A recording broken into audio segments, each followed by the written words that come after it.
kebersihan adalah sebagian dari iman. Tidak hanya itu, kebersihan juga membuat kita sehat. Tapi masih saja banyak orang di dunia, termasuk di Indonesia, yang masih membuang sampah sembarangan. Kira-kira apa saja ya penyebabnya? Ada beberapa faktor yang menjadi penyebab kenapa orang Indonesia masih sulit memahami akan pentingnya kebersihan. Yang pertama, didikan dari kedua orang tuanya.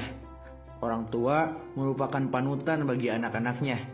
Jika orang tua tidak mengajarkan, maka anak akan menganggap buang sampah itu menjadi hal yang tidak wajib. Selanjutnya, merasa bukan tugasnya untuk membuang sampah.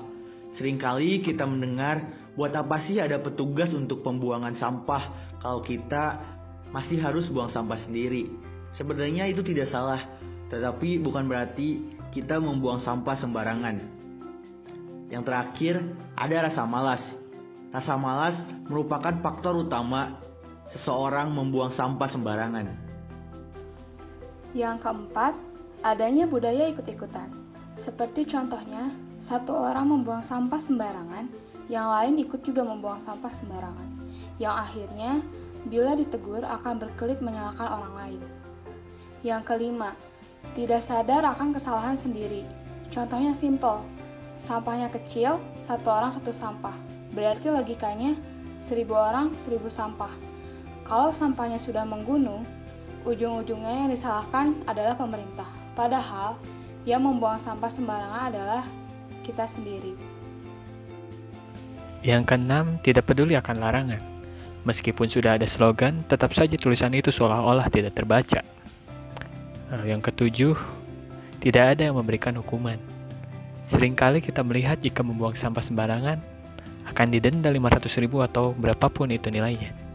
Tapi siapa yang menegakkan aturannya? Jawabannya, tidak ada. Tulisan itu hanya sebatas tiang yang berdiri kokoh selama bertahun-tahun hanya untuk menghias jalan raya. Mungkin itulah yang dapat disebut sebagai beberapa faktor yang menyebabkan masyarakat Indonesia masih saja membuang sampah tidak pada tempatnya.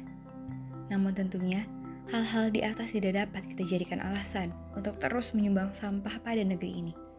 Karena mau sampai kapan keindahan Indonesia ini ditutupi oleh plastik? Semoga Ibu Pertiwi tidak bersedih lagi dan dapat berubah menjadi lebih baik. Karena bumi, termasuk negeri ini, Indonesia, bukanlah warisan dari nenek moyang kita, melainkan pinjaman dari anak cucu kita kelak.